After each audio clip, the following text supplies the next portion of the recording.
सभी का मेरे YouTube चैनल में स्वागत, वंदन, अभिनंदन।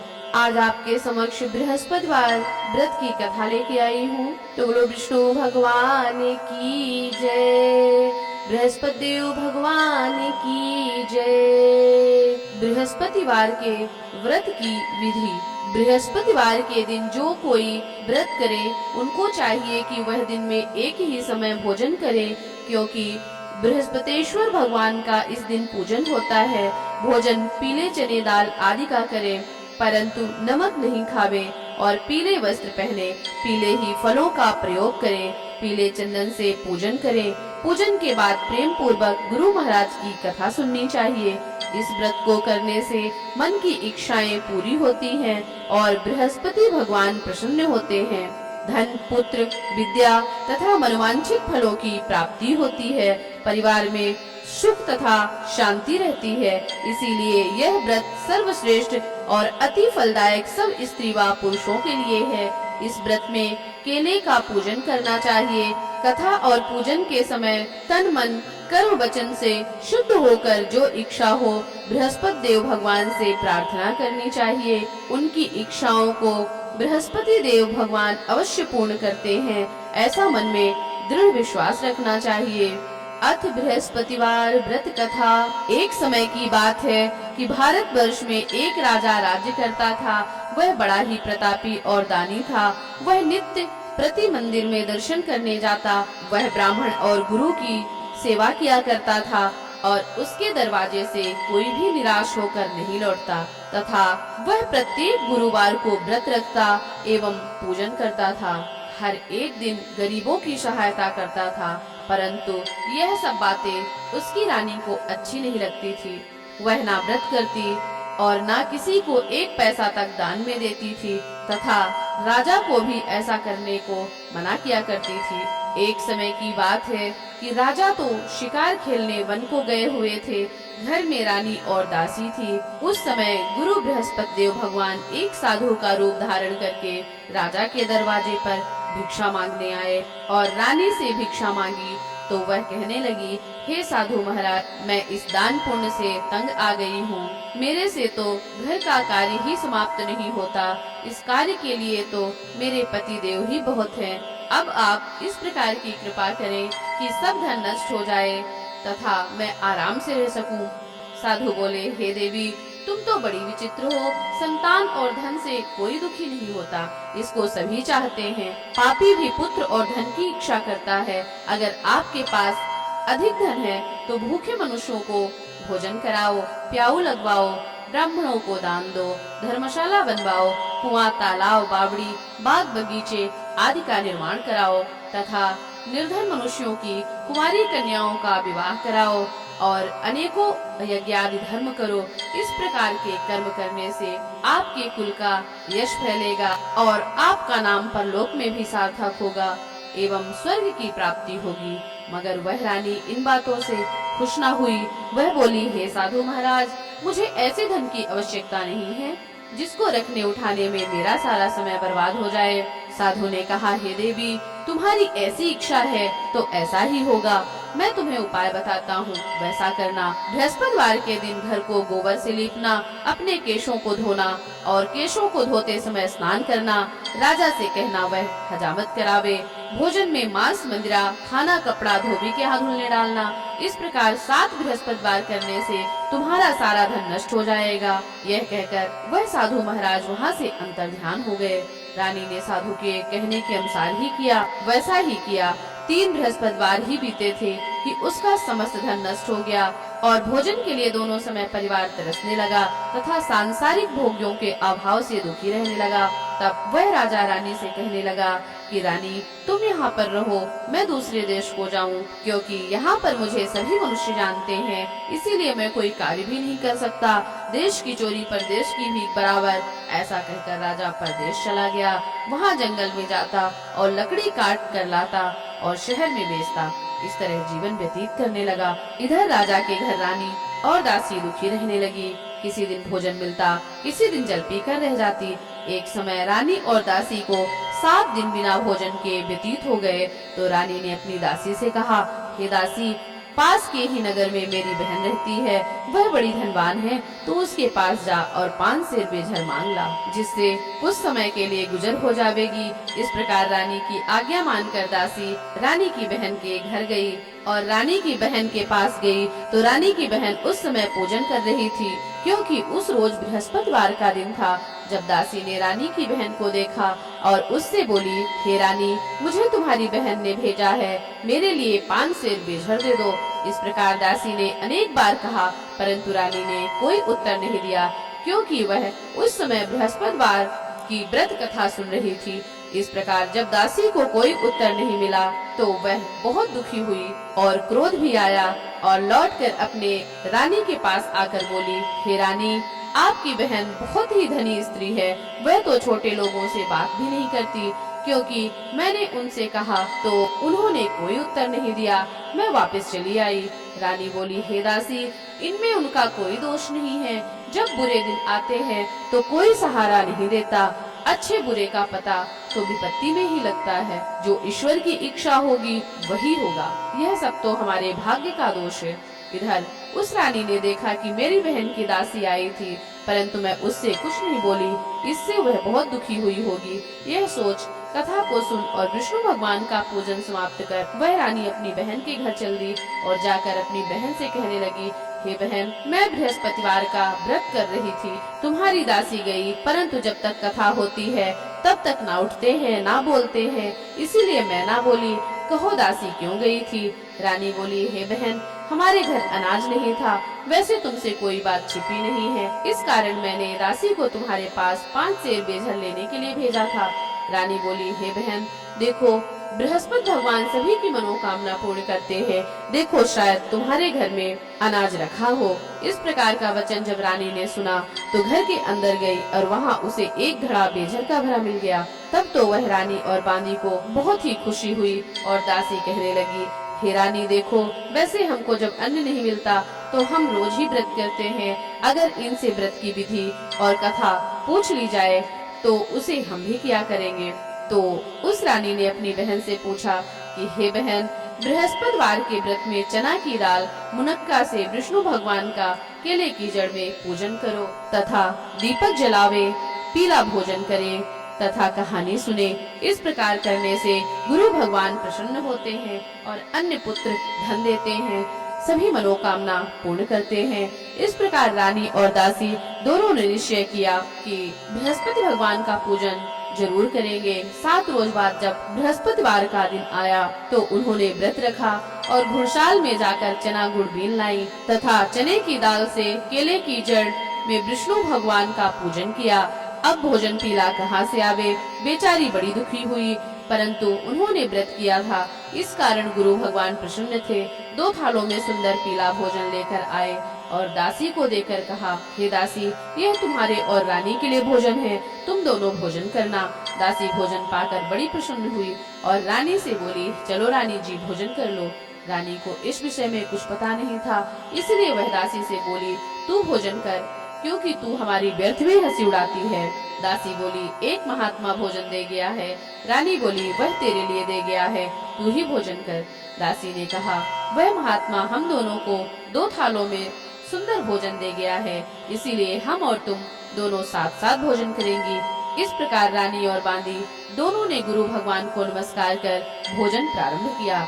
अब वह प्रत्येक बृहस्पतिवार को गुरु भगवान का व्रत और विष्णु भगवान का पूजन करने लगी। बृहस्पति देव की कृपा से रानी और दासी के पास फिर से धन हो गया। रानी फिर उसी प्रकार आलस्य करने लगी। तब दासी बोली, देखो रानी, तुम पहले इस प्रकार आलस्य करती थी, तुम्हें धन के रखने में कष्ट होता था, इस कारण सारा धन नष्ट हो गया। अब गुरु भगवान की कृपा से धन मिला है तो फिर तुम्हें आलस्य होता है। बड़ी मुसीबतों के बाद हमने यह धन पाया है, इसीलिए हमें दान पुण्य करना चाहिए तथा भूखे मनुष्यों को भोजन कराओ, प्याऊ बनवाओ, ब्राह्मणों को दान दो, कुआं, तालाब, बावड़ी, बाग बगीचे आदि का निर्माण कराओ, कुंवारी कन्याओं का विवाह कराओ, धन को शुभ कर्मों में खर्च करो, जिससे तुम्हारे कुल का यश बढ़े, तथा स्वर्ग को प्राप्त हो और पितर भी प्रसन्न होंगे। तब रानी ने इस प्रकार के कर्म करने प्रारंभ किए तो काफी यश फैलने लगा। एक दिन रानी और दासी विचार करने लगी, ना जाने राजा किस प्रकार होंगे, उनकी कोई खोज खबर नहीं मिली। गुरु भगवान से उन्होंने प्रार्थना की और भगवान ने रात्रि में राजा को स्वप्न में कहा, हे राजा उठ, तेरी रानी तुझको याद करती है, अपने देश को चल। राजा प्रातःकाल उठा और विचार करने लगा, स्त्री जाति खाने और पहनने की संगिनी होती है, पर भगवान की आज्ञा मानकर वह अपने नगर के लिए चलने को तैयार हुआ। इससे पूर्व जब राजा परदेश चला गया था तो परदेश में दुखी रहने लगा। प्रतिदिन जंगल में से लकड़ी बीन कर लाता और उन्हें शहर में बेचता। अपने दुखी जीवन को बड़ी कठिनता से व्यतीत करता था। एक दिन राजा दुखी होकर पुरानी बातों को याद करके रोने लगा। तब उस जंगल में बृहस्पति देव भगवान एक साधु के रूप में प्रकट हुए और राजा के पास आकर बोले, हे लकड़हारे, तुम इस सुनसान जंगल में किस चिंता में बैठे हो, मुझको बताओ। यह सुनकर राजा के नेत्रों में जल भर आया और साधु को वंदना कर बोला, हे प्रभु, आप सब कुछ जानने वाले हो। इतना कहकर वह साधु को अपनी संपूर्ण कहानी सुना दी। महात्मा तो दयालु होते हैं। वे राजा से बोले, हे राजा, तुम्हारी स्त्री ने बृहस्पति देव का अपराध किया था, जिस कारण तुम्हारी यह दशा हुई है। अब तुम किसी प्रकार की चिंता मत करो, भगवान तुम्हें पहले से अधिक धन देगा।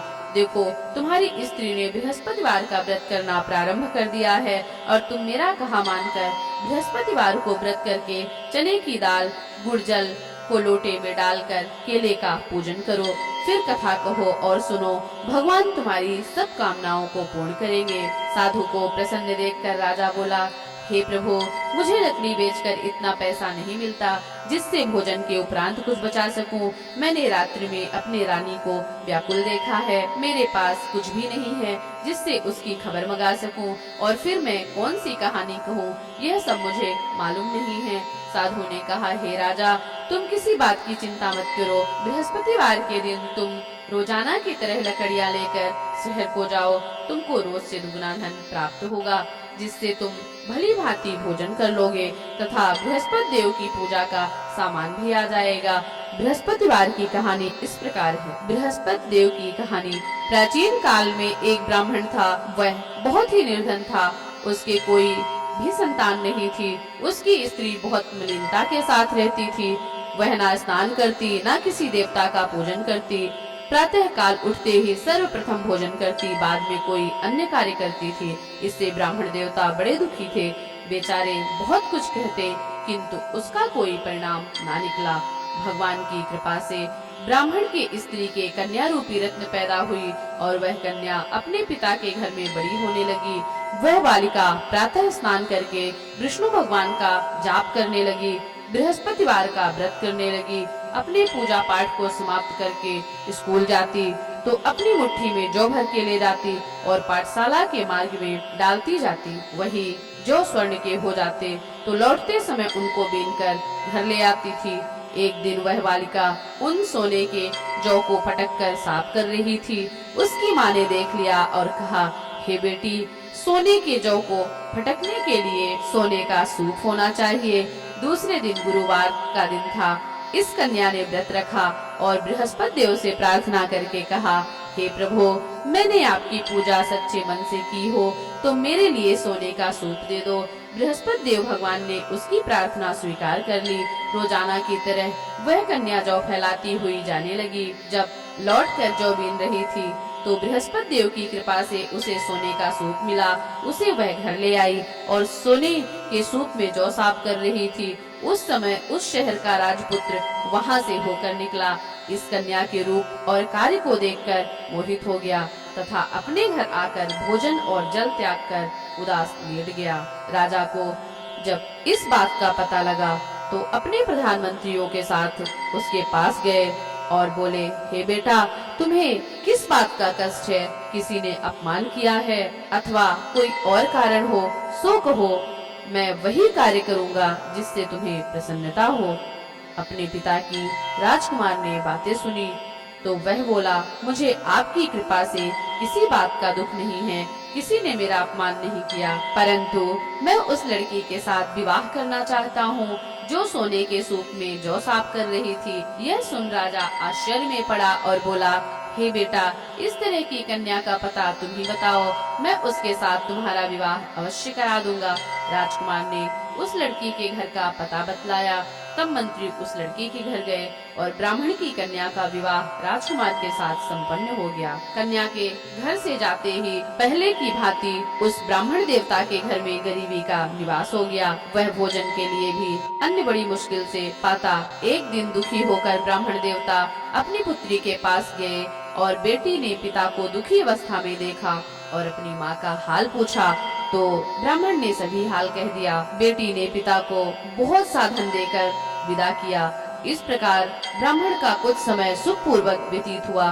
कुछ दिन बाद फिर वही हाल हो गया। ब्राह्मण फिर अपनी कन्या के यहाँ गया और सभी हाल कहा तो लड़की बोली, हे पिताजी, आप माताजी को यहाँ लिवा लाओ, मैं उन्हें विधि बता दूंगी जिससे गरीबी दूर हो जाएगी। तब ब्राह्मण देवता अपनी स्त्री को साथ लेकर पहुँचे तो पुत्री माँ को समझाने लगी, हे माँ, तुम प्रातः काल उठकर प्रथम स्नान आदि करके विष्णु भगवान का पूजन किया करो तो सब दरिद्रता दूर हो जाएगी। परंतु उसकी माँ ने एक भी बात ना मानी। प्रातः काल उठकर अपनी पुत्री के बच्चों का जूठन खा लेती थी। एक दिन उसकी पुत्री को बहुत गुस्सा आया और एक रात कोठरी से सभी सामान निकाल दिया और अपनी माँ को उसमें बंद कर दिया। प्रातः काल उसमें से निकाला तथा स्नान आदि करके पूजा पाठ करवाया तो उसकी माँ की बुद्धि ठीक हो गई और फिर प्रत्येक बृहस्पतिवार को व्रत रखने लगी। इस व्रत के प्रभाव से उसकी माँ भी बड़ी धनवान हो गई और पुत्रवती हो गई और बृहस्पति जी के प्रभाव से स्वर्ग को प्राप्त हुई तथा वह ब्राह्मण भी सुख पूर्वक इस लोक के सुख भोग कर स्वर्ग को प्राप्त हुए। इस तरह कहानी कहकर साधु देवता वहाँ से लोप हो गए। धीरे धीरे समय व्यतीत होने पर फिर वही बृहस्पतिवार का दिन आया। राजा जंगल से लकड़ी काटकर किसी शहर में बेचने गया। उसे उस दिन और दिन से अधिक धन मिला। राजा ने चना गुड़ आदि लाकर बृहस्पतिवार का व्रत किया। उस दिन से उसके सभी क्लेश दूर हुए। परंतु दोबारा गुरुवार का दिन आया तो बृहस्पतिवार का व्रत करना भूल गया। इस कारण बृहस्पति भगवान नाराज हो गए। उस दिन उस नगर के राजा ने विशाल यज्ञ का आयोजन किया था तथा शहर में यह घोषणा करा दी कि कोई भी मनुष्य अपने घर में भोजन ना बनावे तथा आग भी ना जलावे। समस्त लोग मेरे यहाँ भोजन करने आवे। इस आज्ञा को जो नहीं मानेगा उसे दंड दिया जाएगा। इस तरह की घोषणा संपूर्ण नगर में करवा दी गई। राजा की आज्ञा अनुसार शहर के सभी लोग भोजन करने गए, लेकिन लकड़हारा कुछ देर से पहुंचा, इसलिए राजा उसको अपने साथ घर लिवा ले गए और ले जाकर भोजन करा रहे थे तो रानी की दृष्टि उसी खूंटी पर पड़ी जिस पर उसका हार लटका हुआ था। वहाँ हार दिखाई ना दिया। रानी ने निश्चय किया कि मेरा हार इस मनुष्य ने चुरा लिया है। उसी समय पुलिस को बुलवाकर उसको जेल खाने में डलवा दिया।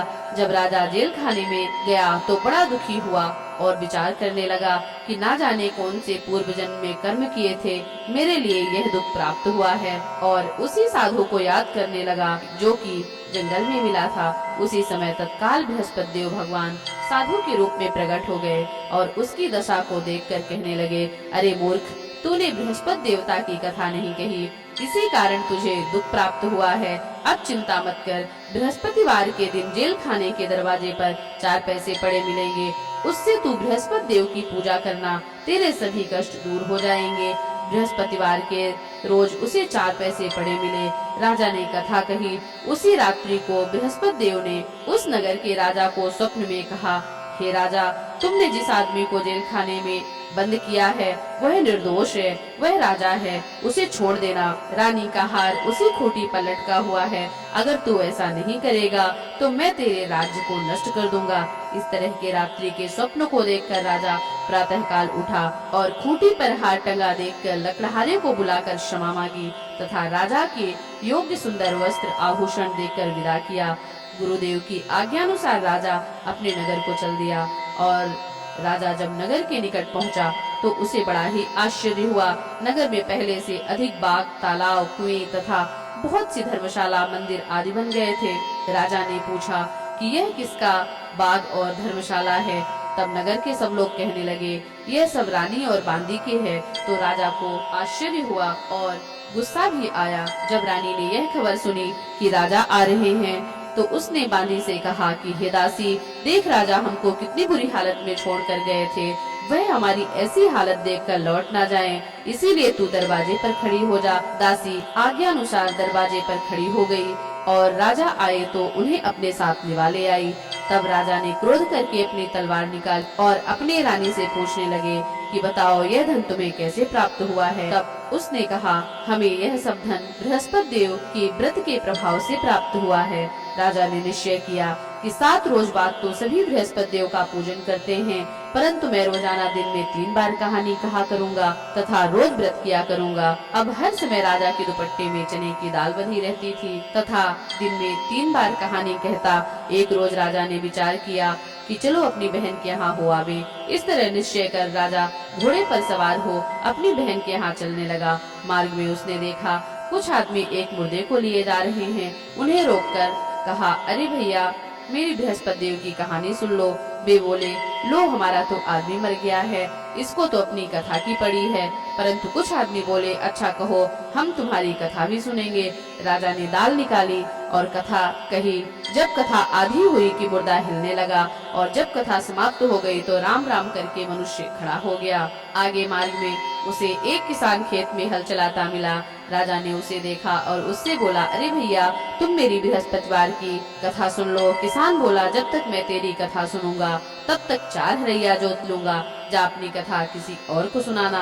इस तरह राजा आगे चलने लगा और राजा के हटते ही बैल पछाड़ खाकर गिर गए तथा उसके पेट में बड़ी जोर से दर्द होने लगा। उस समय उसकी माँ रोटी लेकर आई। उसने जब यह सब हाल देखा तो अपने पुत्र से पूछा और बेटे ने सभी हाल कह दिया। तो बुढ़िया दौड़ी दौड़ी उस घुड़सवार के पास गई और उससे बोली, मैं तेरी कथा सुनूंगी, तू अपनी कथा मेरे खेत पर चलकर कहना। राजा ने बुढ़िया के खेत पर जाकर कथा कही, जिसके सुनते ही वह बैल खड़े हुए तथा किसान के पेट का दर्द बंद हो गया। राजा अपनी बहन के घर पहुंचा। बहन ने भाई की खूब मेहमानी की। दूसरे रोज प्रातःकाल राजा जगा तो वह देखने लगा कि सब लोग भोजन कर रहे हैं। राजा ने अपनी बहन से कहा कि ऐसा कोई मनुष्य है जिसने भोजन ना किया हो, मेरी बृहस्पति देव की कहानी सुन ले। बहन बोली, हे भैया, यह देश ऐसा ही है, पहले यहाँ लोग भोजन करते हैं, बाद में अन्य काम करते हैं। अगर कोई पड़ोस में हो तो देख आती हूँ। ऐसा कहकर वह देखने चली गई, परंतु उसे कोई ऐसा व्यक्ति नहीं मिला जिसने भोजन ना किया हो। अतः वह एक कुम्हार के घर गई जिसका लड़का बीमार था। उसे मालूम हुआ कि उसके यहाँ 3 दिन से किसी ने भोजन नहीं किया। रानी ने अपने भाई की कथा सुनने के लिए कुम्हार से कहा। कुम्हार तैयार हो गया। राजा ने जाकर बृहस्पतिवार की कथा कही, जिसको सुनकर उसका लड़का ठीक हो गया। अब तो राजा की प्रशंसा होने लगी। एक दिन राजा ने अपनी बहन से कहा, हे बहन, हम अपने घर को जावेंगे, तुम भी तैयार हो जाओ। राजा की बहन ने अपनी सास से कहा। सास बोली, हाँ चली जा, परंतु लड़कों को मत ले जाना, क्योंकि तेरे भाई की कोई औलाद नहीं है। बहन ने अपने भैया से कहा, हे भैया, मैं तो चलूंगी, पर कोई बालक नहीं जाएगा। राजा बोला, जब कोई बालक नहीं चलेगा तब तुम चलकर क्या करोगी। बड़ी दुखी मन से राजा अपने नगर को लौट आया। राजा ने अपनी रानी से कहा, हम निर्वंशी राजा हैं, हमारा मुँह देखने का धर्म नहीं है और कुछ भोजन आदि नहीं किया। रानी ने कहा, हे प्रभु, हमें बृहस्पति देव ने सब कुछ दिया है, हमें औलाद अवश्य देंगे। उसी रात्रि को बृहस्पति देव ने राजा को स्वप्न में कहा, हे राजा, उठ, सभी सोच त्याग दे, तेरी रानी गर्भ से है। राजा को यह बात सुनकर बड़ी खुशी हुई। 9वें महीने से उसके गर्भ से एक सुंदर पुत्र पैदा हुआ। तब राजा बोला, हे रानी, स्त्री बिना भोजन के रह सकती है, किंतु बिना बात कहे नहीं रह सकती। जब मेरी बहन आवे तुम उससे कुछ कहना मत। रानी ने सुनकर हाँ कर दिया। जब राजा की बहन ने यह शुभ समाचार सुना तो वह बहुत खुश हुई तथा बधाई लेकर अपने भाई के यहाँ आई। तब रानी ने कहा, घोड़ा चढ़कर तो आई, गधा चढ़ी नहीं आई।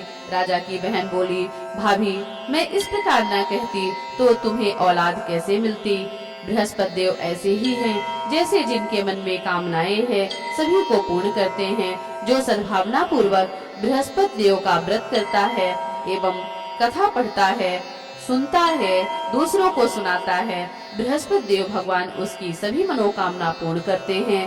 भगवान बृहस्पति देव उसकी सदैव रक्षा करते हैं। संसार में सद्भावना से भगवान का व्रत व पूजन सच्चे हृदय से जो करते हैं तो उनकी सभी मनोकामनाएं भगवान पूर्ण करते हैं। जैसी सच्ची भावना से रानी और राजा ने उनकी कथा का गुणगान किया, तो उनकी सभी इच्छाएं बृहस्पति देव भगवान ने पूर्ण की थी। इसीलिए सबको कथा सुनने के बाद प्रसाद लेकर जाना चाहिए। हृदय में मनन करते हुए जय जयकार बोलना चाहिए। इति श्री बृहस्पतिवार व्रत कथा संपूर्णम। विष्णु भगवान की जय, बृहस्पति देव भगवान की जय।